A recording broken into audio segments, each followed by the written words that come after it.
Dear student, আসসালামু আলাইকুম। আশা করি তোমরা ভালো আছো। আল্লাহর আশীর্বাদে আমিও ভালো আছি। আজকে আমি তোমাদের সাথে যে টপিক নিয়ে আলোচনা করব সেটা টেন্স। পূর্বের ক্লাসে তোমরা টেন্স সম্পর্কে অল্প কিছু হলেও জানতে পেরেছো। তো আজকে আমরা বিস্তারিত আলোচনা করার চেষ্টা করব বা আলোচনাগুলো দেখে নিব। ক্রিয়া সংঘটিত হওয়ার সময়কেই মূলত টেন্স বলা হয়ে থাকে। আমরা যে সময়ে কোনো কাজ করে থাকি সেই সময়টাকেই টেন্স বলা হয়। অর্থাৎ আমরা বর্তমানে কোনো কাজ করছি, অতীতেও করেছি বা ভবিষ্যতেও করব। কাজ করার যে সময় এই সময়টাকেই মূলত টেন্স বলা হয়। টেন্স 3 প্রকার: present tense, past tense, future tense. Present টেন্সের সংজ্ঞায় আসলে বর্তমান সময়ে কোনো কাজ করা হয়ে থাকলে সেই টেন্সটাকে প্রেজেন্ট টেন্স বলা হয়ে থাকে। অতীতকালে কোনো কাজ সংঘটিত হয়েছিল বোঝালে যে টেন্সের ব্যবহার করে থাকি সেটা পাস্ট টেন্স বলা হয়ে থাকে, এবং ভবিষ্যতে কোনো কাজ সংঘটিত হবে বোঝাতে যে টেন্সের ব্যবহার হয় সেটা ফিউচার টেন্স বলা হয়ে থাকে। প্রত্যেকটা টেন্সকে আবার 4টা ভাগে ভাগ দেওয়া হয়েছে। শিক্ষার্থী বন্ধুরা, তোমরা জানো প্রেজেন্ট টেন্সকেও 4 ভাগে, পাস্ট টেন্সকেও 4 ভাগে এবং ফিউচার টেন্সকেও 4 ভাগে ভাগ করা হয়েছে। প্রেজেন্ট টেন্সকে যে 4 ভাগে ভাগ করা হয়েছে: present indefinite tense, present continuous tense, present perfect tense এবং প্রেজেন্ট পারফেক্ট কন্টিনিউয়াস টেন্স। অনুরূপভাবে পাস্ট টেন্সকেও যে 4 ভাগে ভাগ দেওয়া হয়েছে: past indefinite tense, past continuous tense, past perfect tense এবং past perfect continuous tense. Last future indefinite tense, future continuous tense, future perfect tense এবং ফিউচার পারফেক্ট কন্টিনিউয়াস টেন্স। আজকে যে আলোচনাটা করব সেটা হচ্ছে প্রেজেন্ট ইনডিফিনিট টেন্স। শিক্ষার্থী বন্ধুরা, তোমরা বোর্ডে কয়েকটা সেন্টেন্স আর ছোট আকারের একটা প্যাসেজ দেখতে পাচ্ছ। প্যাসেজটা আমি পড়ছি। Ahmed is a writer. He stays at home. He writes many interesting storybook. He does not bore anybody. He often helps his wife. Sometimes he goes for long walks in countryside, but he always comes back before dusk. এই সেন্টেন্সগুলো যদি আমরা লক্ষ্য করি তাহলে প্রথম সেন্টেন্সে দেখছি আমরা Mister Ahmed is a writer. এখানে যে ভার্বটা দেওয়া আছে, ভার্বটা হচ্ছে হি স্টেজ অ্যাট হোম। এখানে verb stays. He writes man interesting book. এখানে verb writes. He does not bore anybody. Does not বোরটা হচ্ছে verb. He often helps the verb. Sometimes he goes for a long walk in countryside, goes the verb, but he always comes back before dusk, after night. এখানে যে ভার্বগুলো লেখা আছে সব ভার্বগুলো ভার্বের present ফর্মে লেখা আছে। তো শিক্ষার্থী বন্ধুরা, আজকে আমরা প্রেজেন্ট ইনডিফিনিট টেন্স আলোচনার ক্ষেত্রে এই ভার্বগুলো প্রেজেন্ট ইনডিফিনিট টেন্সে ব্যবহৃত হয়ে থাকে। এই ভার্বগুলোর যে পজিশন, এই ভার্বগুলোর যে স্ট্রাকচার অনুযায়ী ভার্বগুলো সব প্রেজেন্ট ফর্মে আছে। এগুলো প্রেজেন্ট ইনডিফিনিট টেন্সের আগে হয়ে থাকে। আমরা সেন্টেন্সগুলো অনুযায়ী প্রেজেন্ট ইনডিফিনিট টেন্সের সংজ্ঞাটাকে এভাবে সংজ্ঞায়িত করতে পারি যে কোনো কাজ বর্তমান সময়ে হয় বা হয়ে থাকে বা হচ্ছে এমন বোঝালে ভার্বের যে রূপ হয় সেটাই প্রেজেন্ট ইনডিফিনিট টেন্স। এছাড়াও ইউনিভার্সাল ট্রুথ, হ্যাবিচুয়াল ফ্যাক্ট বোঝালেও সেন্টেন্সগুলো প্রেজেন্ট ইনডিফিনিট টেন্স হয়। স্বাভাবিক ক্ষেত্রে প্রেজেন্ট ইনডিফিনিট টেন্সের স্ট্রাকচার বা ফরমেশনটা হচ্ছে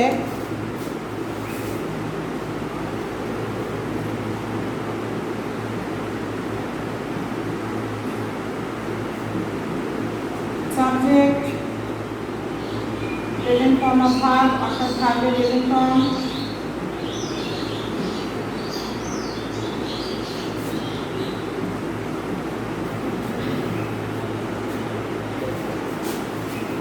প্লাস অবজেক্ট যদি থাকে অথবা extension.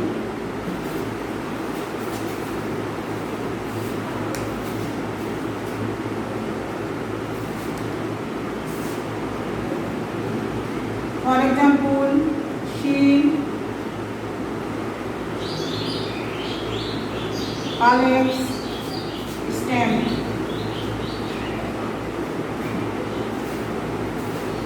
She subject, Alex verb present verb,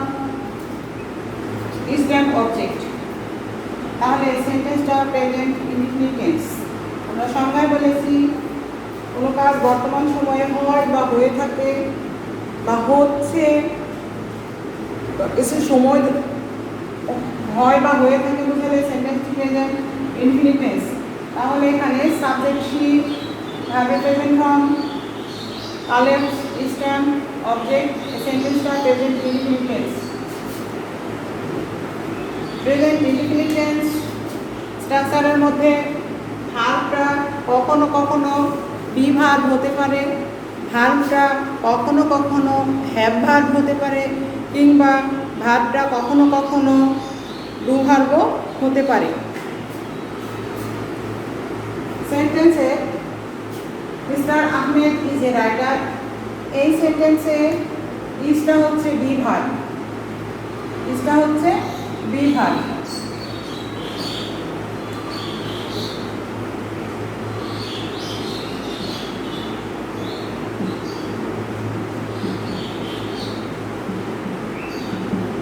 Sentence is a student, ইজটা এখানে be verb. He has many friends, এখানে হ্যাজটা হচ্ছে have verb. I do the work, এখানে ডুটা হচ্ছে ডু ভার্ব। অর্থাৎ স্ট্রাকচার অনুযায়ী সাবজেক্ট হবে ভার্বের প্রেজেন্ট ফর্ম, তারপরে অবজেক্ট অথবা এক্সটেনশন যদি থাকে। ভার্বটা বিভাগ হতে পারে, ভার্বটা মেইন ভার্ব হতে, ভার্বটা বিভাগ হতে পারে, ভার্বটা হ্যাভ ভার্ব হতে পারে, বা ভার্বটা স্ট্রং ভার্ব বা উইক ভার্ব যেটাই বলি আমরা হতে পারে। তো যাই হোক না কেন ভার্বটা অবশ্যই প্রেজেন্ট ফর্মেই হবে। প্রেজেন্ট ইনডিফিনিট টেন্স এর বাংলা চেনার উপায়, বাংলা ক্রিয়ার শেষে হয়, হোক, হন ইত্যাদি ব্যবহৃত হয়। এখন আমরা এই প্রেজেন্ট ইনডিফিনিট টেন্স যে সেন্টেন্সগুলো রেখেছি এই সেন্টেন্সগুলো পর্যালোচনা করলে দেখা যায় শি কালেক্টস স্ট্যাম্প, সাবজেক্ট মূল ভার্বের সাথে এস যোগ আছে, ভার্ব অবজেক্ট আছে। তার একটা সাইড নোট দেওয়া যেতে পারে, সাবজেক্ট যদি থার্ড পারসন সিঙ্গুলার নাম্বার হয় তবে ভার্বের সাথে এস বাই এস যুক্ত হয়। She subject, she third person singular number, তাই এখানে ভার্বের সাথে এস বাই এস যুক্ত হয়েছে। এই সেন্টেন্সটা যদি ফার্স্ট পারসন দিয়ে হতো আই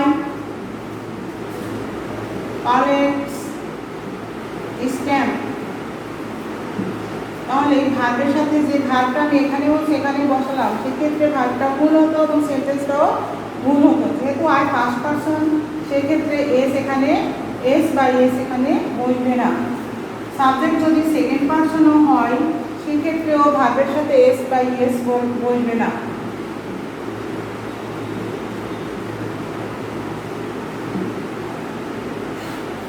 তাহলে আমরা এই সিদ্ধান্ত উপনীত হলাম যে subject third person singular number হলে ভার্বের সাথে এস বা ইএস যুক্ত হয়।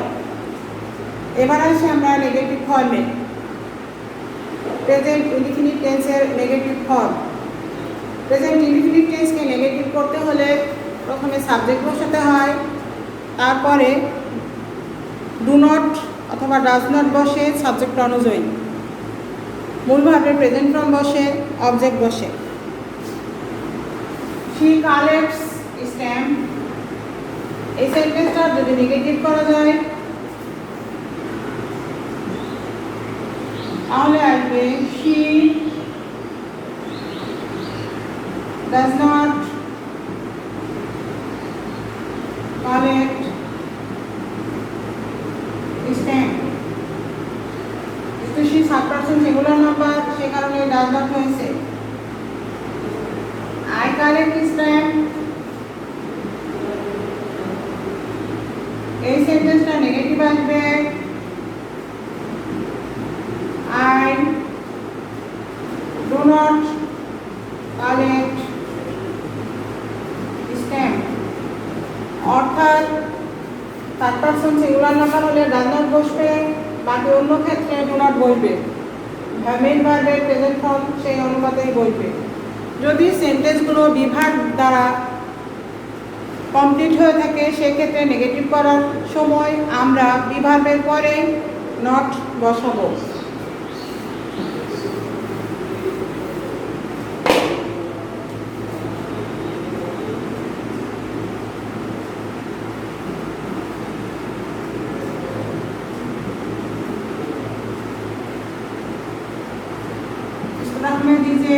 রাইটার, এই সেন্টেন্সটা নেগেটিভ করতে হলে সরাসরি যেহেতু অক্সিলারি ভার্বটা প্রিন্সিপাল ভার্ব হিসেবে ব্যবহৃত হয়েছে, এই প্রিন্সিপাল ভার্বটার পরে আমরা নট বসাই দেব। Mister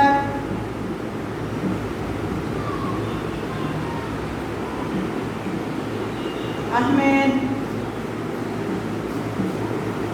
isn't a writer। Have ভার্বের ক্ষেত্রেও একই অবস্থা, হ্যাভ ভার্বের পরে নট বসানো লাগবে। এই সেন্টেন্সগুলোকে যদি আবার ইন্টারোগেটিভ ফরমেশনে নেওয়া যায় বা ইন্টারোগেটিভ স্ট্রাকচারে নেওয়া যায়, তখন ইন্টারোগেটিভ স্ট্রাকচারটা হবে এরকম।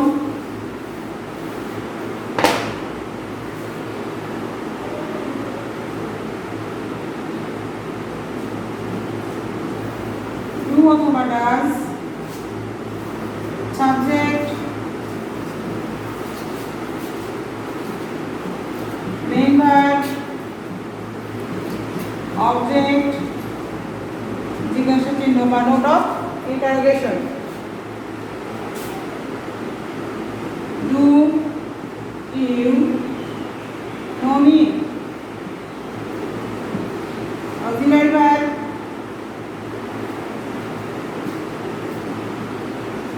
সাবজেক্ট, প্রিন্সিপাল ভার্ব বা main verb, object, note of interrogation. তাহলে ইন্টারোগেটিভ এর ক্ষেত্রেও subject third person singular number হলে ডু বসবে, ডাজ বসবে, অন্যান্য সব ক্ষেত্রে ডু ব্যবহৃত হবে। এগুলো হচ্ছে আমাদের আজকের বিষয়।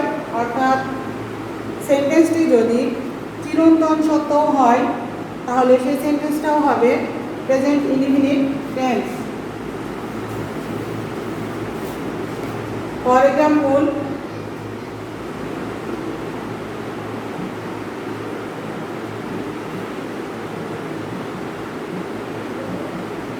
the sun rises in the east।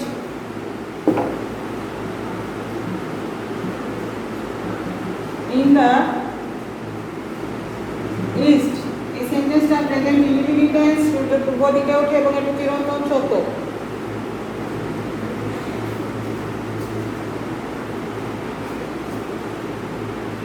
oil